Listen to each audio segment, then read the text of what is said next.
Hi friends, today we're going to be looking at function versus form and dysfunctional teacups. We're going to be getting into our next project. So the objective of this project is going to be consider and investigate the phrase function versus form. Problem solve ways to create a sculpture that uses inspiration from a functional teacup. So consider the phrase function versus form. This phrase is an everyday phrase, but what does it actually mean? Functionality of an object occurs when the object becomes useful in accomplishing a task. Form of an object sparks a conversation about various elements and principles. For example, we talk about space, shape, balance, or movement. So functionality versus form, it comes down to a conversation about designers and engineers a lot of times rather than artists. But at the same time, we think of designers and engineers as artists as well. So we need to include artists in this conversation as well. So designers and engineers must make choices about function and form when creating an object or a tool for public. If we think about the design of a cup or a teacup, its function is to hold a body of liquid without spillage or leaks. So how can we transform a cup from being about function into something that explores the ideas of form? So when we investigate the ideas of form, we're looking at, okay, what is its volume? What is its shape? What is its purpose? But at the same time, how is this aesthetically pleasing? So make a sculpture out of an everyday object that requires you to think about its form. Things to consider when you're creating your sculpture might be, how does the shape impact the function of the object? So when you go about creating your sculpture, is the shape and the form of the object or your sculpture, is that going to impact the function of it? Or is function really important? So do I want my sculpture to be able to complete the same task as a teacup? So going back to that same question of function. And lastly, how can I take elements from a teacup and use them as inspiration for my sculpture? So when we get into learning targets, sculpture students will be able to explore how artists and designers get ideas and investigate the formal influence of the said theme in creating a ceramic work. Or learn about the contemporary ceramic artists who are working in the genre of form. Or create an idea or theme that investigates multiple solutions to visual artistic problems. Next, combine hand building techniques to create a sculpture form, demonstrate craftsmanship, and explore surface decoration. So as we go through this project, we're not only going to be looking at form and how to transform a teacup into a sculpture, but also what kind of surface and tactile qualities are going to be present in the sculpture that make it really, really visually appealing as well as texturally appealing. And then lastly, once we get our works back, select a glaze for aesthetic quality to enhance the sculptural form. And so for this, we're going to be looking at creating, so conceiving and developing new artistic ideas and work. So how can we present this work? How can we share this work? But also at the same time, how can we respond to the ideas that we're currently crafting?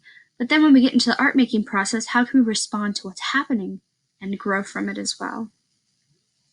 So the materials we're going to be using are going to be clay, canvas mats, boards, newspaper, Ziploc plastic bags, paper towels, water, and then also scoring tools. So sent home with you, we have a variety of scoring tools, which are going to be the green tools found in your guys' buckets. But at the same time, we also want to note that we can use a lot of different textual tools that we can find at home. So whether that be forks, spoons, paper clips, thumbtacks, or a variety of objects just to really make some really cool mark making. So we're also going to, so like I said, this is going to be a clay project, so we're also going to be using slip. And we'll talk about slip as we get later on into the project as well. But as we're going through this project, we also want to focus on reflection questions. So as you're going, think about, what would you possibly name your sculpture? Or are there any changes from your original designer sketches? Why? Why not? But it's also important to remember that it's okay to change your ideas. As you grow and respond, it's okay to think, okay, I want to try something different. But then What characteristics of your teacup are still present in your work? Okay, and where? Next, is your creation still functional? Why or why not? Was this important for you? Was it not important for you? Or why did you choose to include the functionality or not include it in your final creation? Next, what elements from the teacup did you use to inspire your creation? So kind of going back to the third question of what characteristics inspired it, or what was still present in your work. So as we go through the approach, we're going to be looking at a series of 6 steps. So step 1 is going to be sketch out 5 different ideas for your sculptural teacups. So you really only need one side view for each of these sketches. When you sketch these, you want to think about, okay, would this sculpture be able to hold liquid like a teacup? What elements from the teacup can I use to guide my sculpture? So step 1 is really about thinking about ideas as to how we can create a sculpture that is just inspired by a teacup. So it's inspired by function, but then how can we create function into something beautiful, something about form? So once we move on from that, we're going to go into step 2. After you complete your 5 sketches, you're going to pick one of these designs that you've come up with for your sculpture teacup.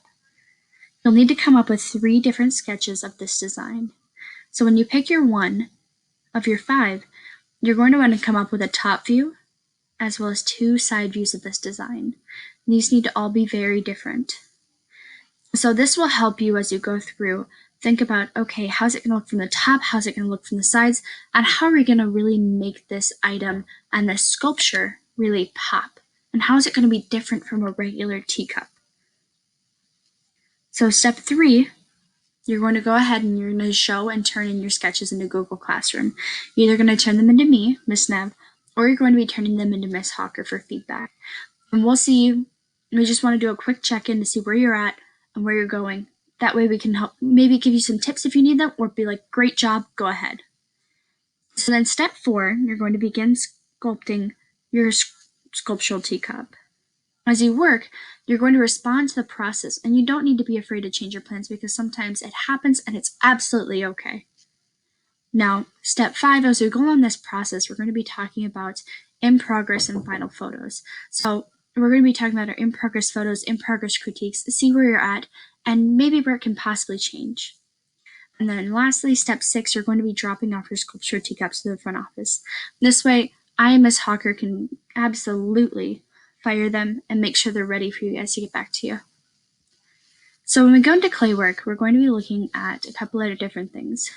We're going to be using a water-based ceramic clay from which your teacup will be sculpted from. You'll sculpt a creation that uses a functional teacup as its inspiration. So first, you're going to look at or see how the teacup looks and how it's used.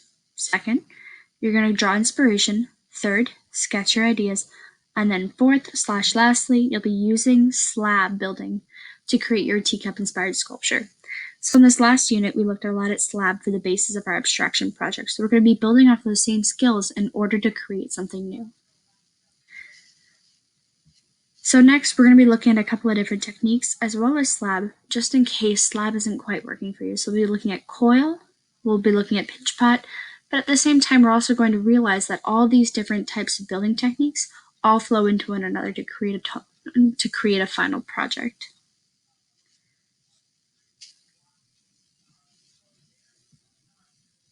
So with all that being said, I can't wait to see what we come up with. Happy creating!